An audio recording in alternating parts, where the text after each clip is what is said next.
The latest, we say woke madness, but this is actually about putting women in danger. And this is a trust in London, NHS trusts, which are allowing trans women, let's call them what they are, men, to use female-only spaces, despite acknowledging that they actually pose a risk.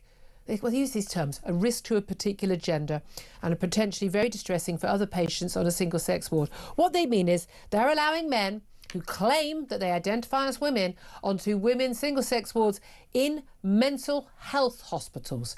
Mental health hospitals, where by definition there is a strong chance that people are both A, the women, vulnerable, and B, the men, possibly a threat to the women. Why is this being allowed? Well, it's in the name of the woke, is it not? Because you're allowed to self-identify. Despite the fact, of course, we've got a Supreme Court ruling making it very clear if it's a provision for women only, then only biological women should be in that provision. Well, let's talk to Debbie Hayton about this. He's an author of Transsexual Apostate, My Journey Back to Reality. He's also a teacher and lives as a trans woman. Very, very good morning to you, Debbie. Hi, good morning, Julia. Thank you for joining. I mean, again, I thought all these stories, I think when we had that Supreme Court decision on biological sex, this would all be over.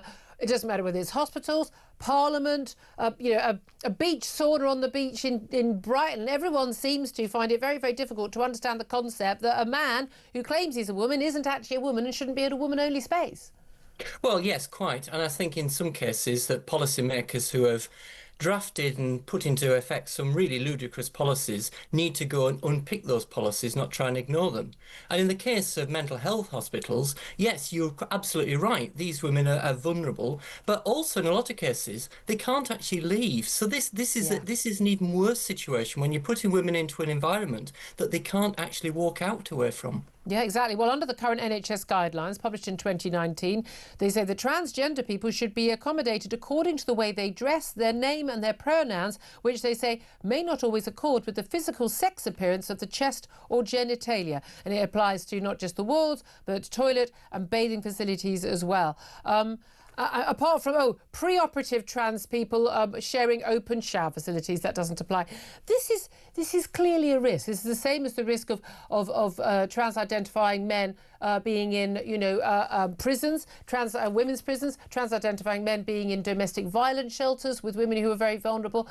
I can understand people wanting to be nice and woke and understanding and maybe choosing to use someone's preferred pronouns and all of that.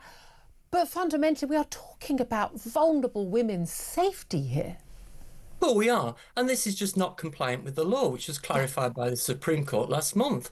And if the NHS carries on with these policies, then they'll end up being sued. And who will end up paying the bill? It'll be down to the taxpayer again. So I really think as individuals, as taxpayers, that we need to put pressure on the NHS to actually see reason and draft some policies which are actually compliant with the law. I mean, what's very frustrating is actually Wes Streeting, the Health Secretary, he was as woke as everyone for a while. And then I think he actually sat down with people, I think at Sex Matters, and had proper conversations, spoke to experts, and he got it. He accepted. He was Shadow Health Secretary, the cash review on puberty blockers and treatment for children who believed they were trans. And he's actually been quite sound. I don't understand why he cannot, as Health Secretary, as the man who's giving the funds to all of these organisations within the NHS that we pay for with our taxes, go out, make a statement. Today, as of today, this stops now. Why can't he do that? And why won't he do that? Well, perhaps I go back to Yes Minister, which I used to watch years ago. He's the minister, but what is happening in his department? What's happening in the Department of Health? Do his officials come to him and say Yes Minister, and then procrastinate? And we know that the public sector has been completely captured by trans ideology. And again, you're a wonderful commentator on this and a campaigner on this, because you choose to live as if you were the opposite sex, but you realise you're not the opposite sex, and you're not demanding women's rights as a result of that, for which I'm very, applaud you. And speaking out on this. This is the thing.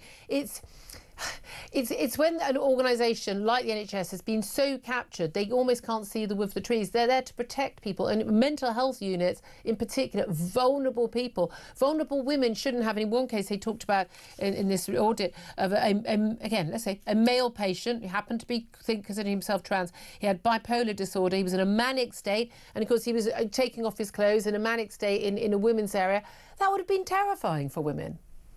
And totally unacceptable. Any right-minded person would say that is totally unacceptable. The policy is absurd. Yeah, yeah, it's just really that simple, isn't it? Let's look at another, I think, absurd policy, very different, without the same danger attached. But a school, this is at Honeywood School in Colchester, in Essex. They sent a letter, they had sent a letter around to parents banning pupils from wearing skirts in its drive to be more inclusive and offer gender-neutral options. So basically, all pupils, male or female or non-binary or trans or whatever everyone thinks they are today, will be wearing either shorts, tailored shorts, or tailored trousers. Those are the options. No skirt, that's not an option anymore. Now, a lot of parents are upset and angry. A lot of pointing out, well, you know, girls been allowed to wear skirts since time immemorial. What if a girl wants to wear a skirt? Again, what is the purpose of these sort of bans? Why? Because there may or may not be some pupils who say, well, you know, I don't know which uniform to wear because of whatever my issues are. Why should that affect every single girl in the school who just wants to wear a skirt? Well, it shouldn't. I read through the story here, and it seemed to me that the whole class was being punished for the sins of the one, which we're told not to do that in teacher training college. Yes, well, as a teacher yourself, exactly.